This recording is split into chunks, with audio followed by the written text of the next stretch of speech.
Salut à vous, c'est JB de jbmarcy.com. Je suis ravi de vous retrouver aujourd'hui pour une nouvelle vidéo qui, bien évidemment, va tourner autour de votre reconquête amoureuse et d'un espèce de mythe, un ressenti qui est très souvent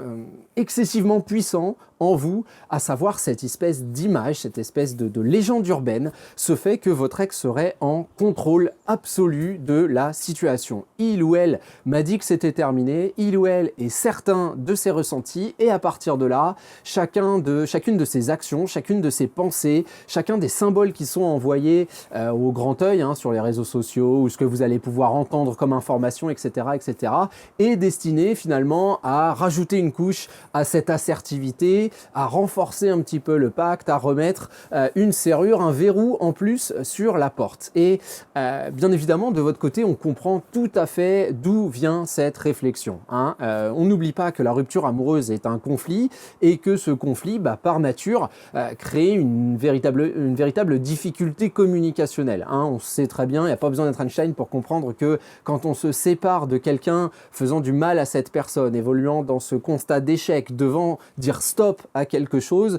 les sentiments qui vont être provoqués en nous ne vont être positifs ni pour l'un ni pour l'autre, et on sait donc que la personne qui rompt considère cela la plupart du temps comme un mauvais moment à passer. On ne vient pas chez vous avec un grand sourire en vous disant « Ah, tu sais quoi, aujourd'hui je vais rompre avec toi, c'est génial, mais après on mange les sushis, c'est cool, t'inquiète pas. » Non, évidemment, on sait que ça va être extrêmement difficile, d'où ces réflexes qu'on peut juger comme irrespectueux de le faire pratiquement en catimini, que ce soit à travers un réseau social, à travers un SMS, de couper un petit peu la conversation ou d'utiliser des excuses traditionnelles, c'est pas toi, c'est moi, etc. Bon, on sait donc, on comprend donc que cette illusion du contrôle, elle vous est donnée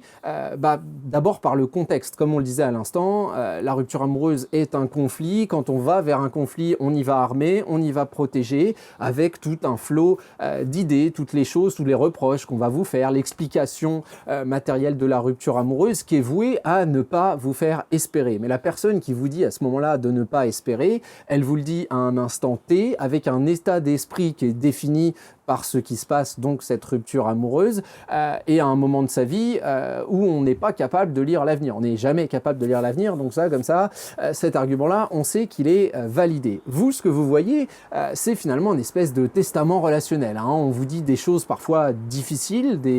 même peut-être des termes âcres, des choses que vous allez avoir du mal au niveau de votre ego à laisser passer, ce qui est tout à fait compréhensible, ce qui est tout à fait acceptable de votre côté d'avoir cette rancœur-là, mais on doit aussi comprendre avec un petit peu de recul que la situation en elle-même pousse à ce comportement, en ce que on ne veut pas stimuler encore plus de culpabilité. On imagine mal quelqu'un qui vient rompre en vous disant « Bon, là je romps, mais peut-être qu'après-demain je me sentirai un petit peu différent, t'as qu'à m'envoyer un texto, mais c'est possible que ça me gonfle un peu, donc je t'enverrai chier, mais faudra pas t'inquiéter. » Et que ça n'aurait absolument aucun sens. On va vous dire « Stop, c'est bon, c'est net. » Que ce soit de manière relationnelle ou de manière communicationnelle, on va vous dire que voilà, j'en peux plus, je ne veux plus. Vous savez qu'il y a une différence entre la rupture et la séparation. La rupture, c'est quelque chose d'unilatéral, donc on a déjà imaginé ce moment où on allait vous dire les choses, on y a déjà pensé, on l'a déjà consommé dans sa tête, et puis après, il y a le moment de cette réalisation, et c'est vrai que au moment où elle apparaît, on sait que ça va être difficile, et quand on voit les larmes arriver sur votre visage, on y était préparé entre guillemets, donc on va rentrer dans cette assertivité violente finalement, cette dureté, cette difficulté, et vous allez y voir un espèce de contrôle, effectivement, en vous disant qu'aujourd'hui, la voiture que conduit votre ex, elle s'éloigne, elle prend l'autoroute et elle s'éloigne complètement de toute possibilité de rapprochement avec vous. Alors ça, symboliquement, c'est vrai, parce qu'une rupture amoureuse, c'est exactement ça, c'est la séparation des chemins, des univers, des vies, etc. Mais en termes concrets, on sait aussi que si on était dans le définitif absolu et qu'il n'y avait jamais de chance je ne serais pas face à vous aujourd'hui, tout simplement. Et puis, on sait aussi des choses qui ne sont pas là uniquement pour nous rassurer, mais qui sont vraies, j'ai envie de dire. C'est d'abord que le changement est quelque chose, c'est une constante absolue dans la vie de l'être humain. Nous avons tous des objectifs que nous nous fixons, et quand on l'atteint, qu'est-ce qu'on fait ? On en cherche d'autres. Et on est un petit peu, moi je nous compare souvent à des espèces de récipients où l'eau qui tombe dans ces récipients-là, ou des lavabos si vous voulez, et l'eau qui tombe dans ces lavabos-là, ce sont nos expériences, et bien évidemment tout ça, ça nous modèle, ça nous façonne, ça nous influence. Donc très clairement dans la vie d'un être humain, il y a énormément de choses qui vont l'influencer, hein, son quotidien, bien évidemment, les expériences professionnelles, les expériences relationnelles, le temps qu'il fait, bon là j'exagère un petit peu, puis son état de santé aussi tout simplement, hein. J'ai vu, même si c'est pas ça qu'on attend, on est bien d'accord, mais j'ai vu des exemples avec des reprises de contact à des moments où il se passe des drames familiaux, où il y a des accidents ou ce genre de choses. Alors évidemment là c'est un petit espace que j'ai pas envie d'aborder plus que ça, mais c'est tout simplement pour vous dire que des bouleversements peuvent faire changer d'avis les personnes qu'on a face à nous. Maintenant on se retrouve dans quelle situation? Comme je vous le disais, une personne qui nous assure que, parce que au moment de venir discuter avec nous, c'était le sujet en question et qu'on voulait couper sa propre culpabilité et puis qu'on voulait vous faire du mal sur l'instant, pas traîner cette douleur-là sur la longueur. Donc on a ce vocabulaire assez difficile, mais derrière, effectivement, il faut commencer à la vivre, cette vie sans vous. Et oui, il peut y avoir du regret, oui, il peut y avoir du manque, oui, il peut y avoir toutes ces choses-là. Maintenant, attention, ça ne signifie pas que la personne face à vous va nécessairement revenir dans la communication, d'où nos idées de travailler à une linéarité et à cette légèreté pour venir proposer quelque chose de simple, une quasi-excuse finalement pour la personne qu'on a face à nous de rentrer dans la communication avec un focus qui soit complètement déplacé pour ne pas tout de suite retomber dans le symbolisme finalement, parce que dans le relationnel, c'est la symbolique qui nous pose de grandes difficultés. Si mon ex m'envoie, je sais pas, une lettre où il y a marqué « je t'aime partout, je pense toujours à toi 10 ans après », je vais avoir beaucoup plus de mal à répondre que si elle m'envoie un commentaire sur le match de foot que je suis en train de regarder en disant « oh putain, il y avait pénalty, faut pas déconner ». Voilà, évidemment, ce sera beaucoup moins impactant, beaucoup plus simple pour moi d'entrer dans une pseudo-communication, même si c'est très faible en termes d'intensité et d'intérêt, mais en tout cas, le focus sera déplacé. Il y aura cette possibilité déjà de faire un pas dans la bonne direction. Donc moi, ce que je voulais vous dire, c'est que le contrôle, finalement, c'est une illusion absolue parce que c'est quelque chose qui est complètement relatif. On contrôle sa vie à un instant T, mais derrière, on ne sait absolument pas ce qui va se passer. D'ailleurs, je suis certain que dans votre environnement, vous avez des gens qui ont changé, peut-être pas du tout au tout, mais des gens qui mangeaient pas de viande, qui mangeaient de la viande, pardon, et du jour au lendemain, c'est les amis des animaux, ils mangent juste de la bouffe pour lapin, ou j'en sais rien, des choses assez incroyables, un espèce de fumeur qui, du jour au lendemain, a une vie super clean, etc., etc. C'est des choses que vous voyez de manière complètement naturelle dans votre quotidien, ce sont des choses qui peuvent toucher absolument n'importe qui. On a des espèces de révélations, ce ne sont pas des révélations, ce sont simplement des expériences qui nous font comprendre que, et nous, pendant ce temps, si vous voulez, d'abord on travaille sur soi pour que ce qu'on propose soit différent, et puis on est dans cette idée que le temps fait les choses. Alors, petite parenthèse, ça ne veut pas dire qu'il faut rester chez soi à attendre, bien évidemment, on va établir la communication, mais moi je suis dans ce refus de l'idée que mon ex contrôle la situation parce qu'il a pris une décision. Non, on prend une décision et derrière on l'assume de manière quasi animale. Je romps le mardi soir, le mercredi matin, je commence ma vie sans vous, quoi. Et puis j'ai envie de dire, point barre. Après, à ce moment-là, si j'ai un petit peu de rancœur, effectivement, si on m'envoie un message le jeudi, je vais peut-être pas très bien le prendre, mais si on m'en envoie un 3 semaines plus tard, il n'y a absolument aucune certitude que moi, j'en sois au même point dans ma vie, dans mes relations, etc. etc. Et c'est comme ça que, personnellement,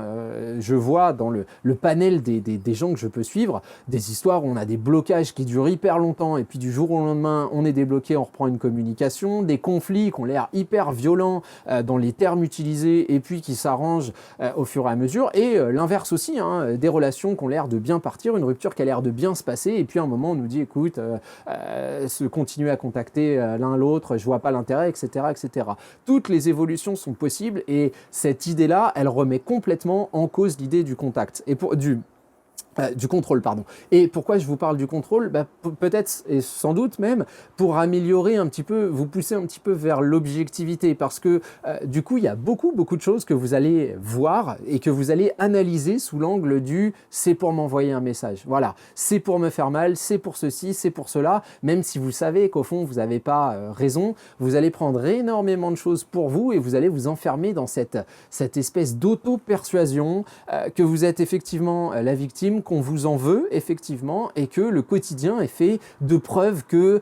votre ex est véritablement dans une affirmation qui dépasse à peu près toutes les autres décisions de son existence et qui consiste à dire que vous n'avez aucune chance avec lui, avec elle. Sincèrement et véritablement, même moi, dans mon siège où j'aide à formuler des messages, etc., c'est pas forcément ceux que je considère les meilleurs qui atteignent la cible, entre guillemets, qui ont les meilleures réponses, etc., etc. Et bien souvent, avec les retours qu'on a de la part des ex, quand il y a la reconquête qui est menée, et puis qu'on nous explique « Ah, ce message-là, il m'avait fait trop rire », et machin, ben, on arrive à coupler ça à des évolutions dans la vie personnelle. On s'aperçoit que la personne, tout simplement, avait passé une super journée, a reçu le message au bon moment, et voilà, hein, ce genre de coïncidence que vous ne pouvez stimuler d'abord qu'en étant dans la communication, mais surtout, vous ne pouvez pas le savoir hein, quand vous allez tomber et comment votre message va être interprété. C'est pour ça que nous, dans notre construction communicationnelle, on va limiter les risques au maximum, on va être celui ou celle qui en est à l'origine et on va toujours se dire que la réponse, la vérité d'un jour n'est pas celle du lendemain. En tout cas, véritablement, j'insiste sur cette idée que le contrôle face à vous, c'est pas Goldorak, quoi, hein, c'est pas une machine, c'est pas un robot, et